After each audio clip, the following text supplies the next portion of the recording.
d'abord fait des études de philosophie, donc je me destinais plutôt à une carrière de prof de philo, carrière que j'ai exercée assez peu de temps. Voilà, et je fais une série de petits métiers pour vivre, parce que la littérature fait très peu vivre, et je consacre mon temps libre à l'écriture de romans.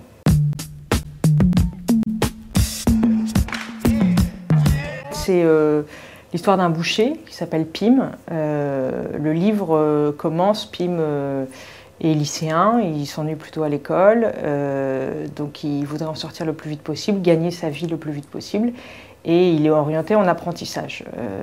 Et lui, contrairement à ce que lui dit la conseillère d'orientation, ne juge pas que c'est une voie de garage, au contraire, il trouve que c'est une bonne opportunité pour trouver un métier rapidement. Et il choisit la boucherie parce que la boucherie recrute, que la boucherie est lucrative. Et donc il va s'engager comme ça dans cette voie, un peu par hasard au début du livre. Et finalement, il va se révéler un très très bon apprenti, puis un excellent boucher. Et il va tomber dans la viande comme on pourrait tomber dans la drogue. Il va devenir fou de la viande, fou des bêtes, fou des vaches qu'il découpe et donne à manger. Et donc c'est le récit d'une espèce de lente dérive dans une folie douce qui le mènera jusqu'à un dénouement que je ne vais pas forcément révéler, mais en tout cas une espèce de face-à-face entre l'homme et l'animal qui termine le livre.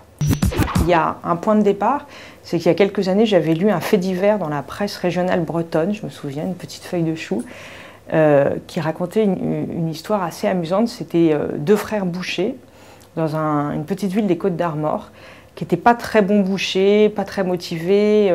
La boucherie marchait pas bien, ils vendaient pas de viande, enfin ils étaient un peu au bord du dépôt de bilan. Et puis un jour, ils se sont mis à rouler dans la ville en Porsche et en Ferrari. Donc évidemment, c'était pas très malin de leur part, ça a attiré l'attention des gendarmes qui sont allés enquêter et qui se sont rendus compte qu'en fait, ces bouchers étaient des trafiquants de cocaïne. Donc ils cachaient les sachets de cocaïne dans les carcasses de leur chambre froide. Et voilà, leur fortune venait de là. Et ça, je ne sais pas pourquoi cette histoire m'avait accrochée et je m'étais dit que ce serait un début de roman génial. Et puis finalement, j'ai complètement laissé tomber le côté polar, dans lequel je pense que je n'aurais pas été très forte. Et puis j'ai gardé la boucherie. Voilà, j'ai gardé ces images de carcasses et j'ai rencontré un boucher et puis il m'a passionnée et du coup j'ai foncé. J'ai fait un travail documentaire et d'immersion dans le monde de la boucherie assez précis, assez long, assez poussé avant d'écrire le livre. J'ai rencontré beaucoup de bouchers, j'ai passé du temps dans les boucheries, à les regarder travailler, dans les chambres froides, à les voir découper les carcasses. Je suis allée à Rungis, je me suis beaucoup renseignée sur les abattoirs. Donc j'ai d'abord fait moi un travail d'immersion dans ce monde-là qui m'a assez fascinée de fait. Parce que pour un écrivain, je pense qu'il n'y a rien de plus éloigné qu'un laboratoire de boucher comme monde. Mais moi, c'est ce qui m'intéressait aussi dans l'écriture du livre, c'était de découvrir un univers et puis d'essayer de le restituer avec le plus de précision possible. Je n'avais pas envie d'imaginer, par exemple, ce que pouvaient être les abattoirs. Je voulais raconter très précisément les odeurs, l'ambiance, le bruit, l'atmosphère, les ouvriers, etc.